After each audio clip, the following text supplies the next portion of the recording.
Critical Thought TV. Stuart Mason Dambrot, your host, and today we're speaking with Dr. Randal Koene, neuroengineer and neuroscientist, about Substrate Independent Minds, Whole Brain Emulation, and mind uploading. And one of the questions I have, Randal, is in terms of the actual structure and function of the brain, what I've seen described as the connectome. I was going to ask you if you could explicate a little bit about the functional and structural components and important issues in substrate independent minds having to do with the structural and functional connectomes. Right. Okay, this comes down to the crux of how do you capture the information that's inside, that is being processed inside the brain, or the processes, how they're taking place, and put them somewhere else. That's called a system identification problem. The idea is that you have an unknown piece of machinery, an unknown process that you could describe as a black box. You know that there's input going into it and there's output coming out of it, and you want to know what's going on inside. Now you can describe it either by taking the entire thing, like the entire brain, as a black box and just looking at its behavior and try to describe what's going on.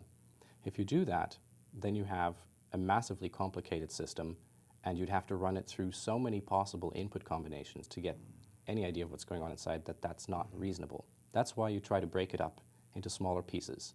That's why you want to take a resolution that's much smaller. And so one that comes to mind, one that seems useful from our perspective, because you know how to measure things when it comes to neurons, is the neuron, so the neuronal level. You want to understand what's going on in each one of those.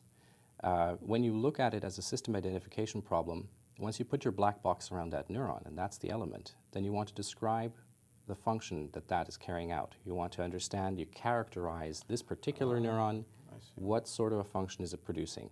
And then, above that level, you want to understand how they all operate together. How do they interact to produce emergent function? And that's where the connectome comes in, because you simplify your emergent function problem by understanding which neuron is connected with which other neuron and how strongly.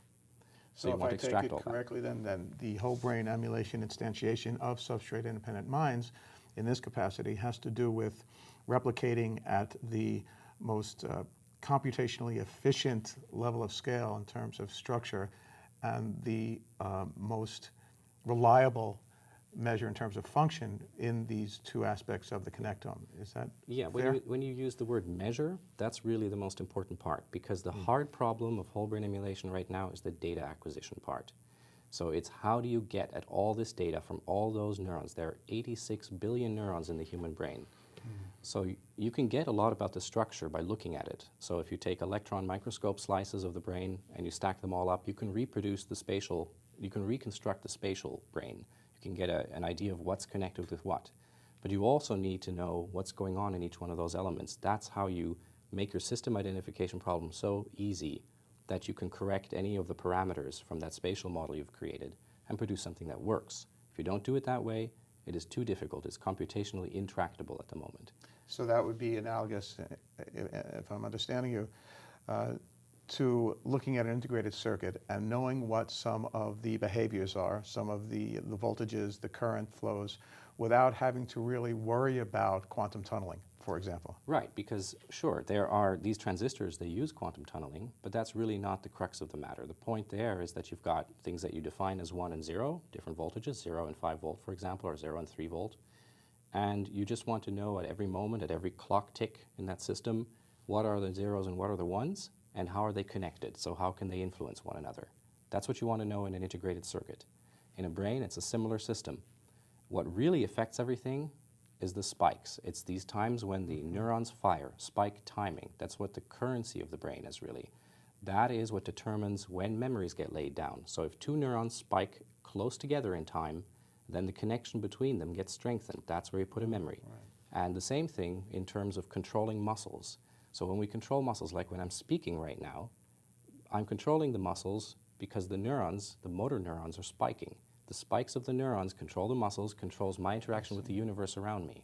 So those two things, muscle control and laying down memory, that's why that's the important thing. Yeah. So would it be fair to say then that the structure implies a range of potential functions, and they're connected obviously, and then the function, the functional connectome then allows you to look at a structural configuration to know what that particular configuration is doing given the spike intervals for that neuronal structure, Yeah, so more or less. you really want to reconstruct, or you want to be able to predict the spiking. If you have a system, if you've copied enough information from that system so that you can predict how it would spike in the next moment or when the next spiking would occur, then you've achieved whole brain emulation.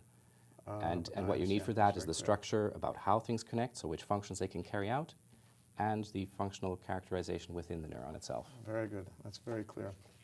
Now, another question that I have is when I was reading your material about what you refer to as cybercells or micro-neuro interfaces. I found this fascinating, especially the description of one of these devices, which was silicon with a lot of functionality, which I'll leave to you to describe, and encased in a silicon or biocompatible encasing that would almost at least have the dimensions, let's say, of a red blood cell, and would hopefully be flexible in terms of the circuitry to allow the conformation and deformation of a red blood cell so it could get into capillaries and other places, and then perform the kinds of scanning and other interactive functions that we need to capture what we need to capture for whole brain emulation. Right. Yeah, that's really what it's about. It's trying to solve the one big gap that we have right now in terms of tools. We need something that can do functional characterization at high resolution throughout the entire brain. And you've got many different ways of doing it, and there are alternatives. There are biological ways of approaching this, for example.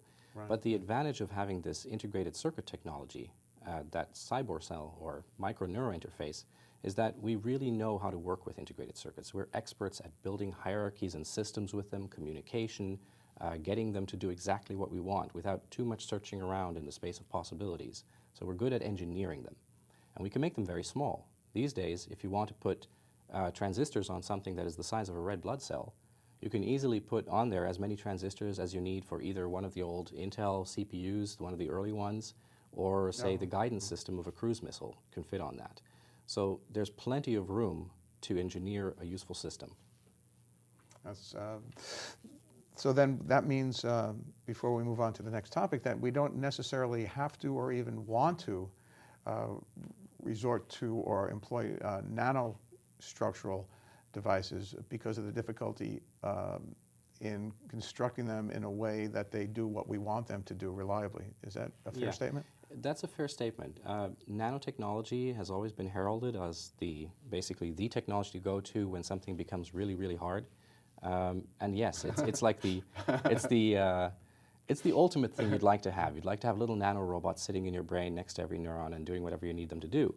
But we're just not very good at doing that yet. We're not great at developing nanotechnology, even though there's lots of progress happening there. And we're not so great at building robots either. So having nanorobots is like two big problems putting them together. But this, at the micro level, doing integrated circuitry, that's something we can do today. So that's why the emphasis on that. If you were to be asked this and you had to give an answer, if you will, which is not quite here, you can defer if you'd like, but what would it take, and do you have a time frame in your mind where you actually expect to see a functional cybercell or micro-neuro interface? Right. Yeah, I'd be happy to talk about that. Actually, when you look at some of the presentations I've given about this topic, you'll see that it's composed of mostly technologies that have already been developed. People have already put chips inside of cells. People have already built small systems that can run on infrared energy and things like that. So it's a matter of putting things together. To make a prototype that's maybe a little larger than you'd like to have it, and that can maybe not measure everything and is hard to localize where you want to put it, you could do that probably within a year. That's the first prototype experiment could be done that quickly. And then, say, 5 years to get to something that is really usable, where you'd have thousands maybe that you can put inside of a system and start measuring something really useful. It's basically brain-computer interface technology. And I would imagine, just to ask the last part of this question, that there could be almost a fleet with differentiated functions. There could be one that perhaps performed a lot of the internal, external communication with some type of a computational system outside of the body, but also communicated with and perhaps even directed smaller, more specialized cyber cells. Yeah.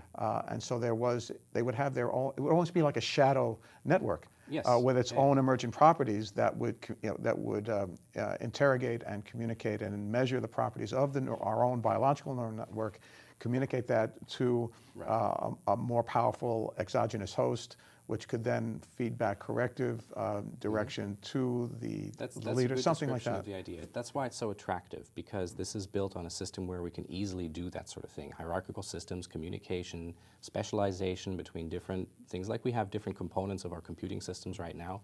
So that's the advantage of using a technology that we're good at, that's a mature technology. Thank you so much. Thanks.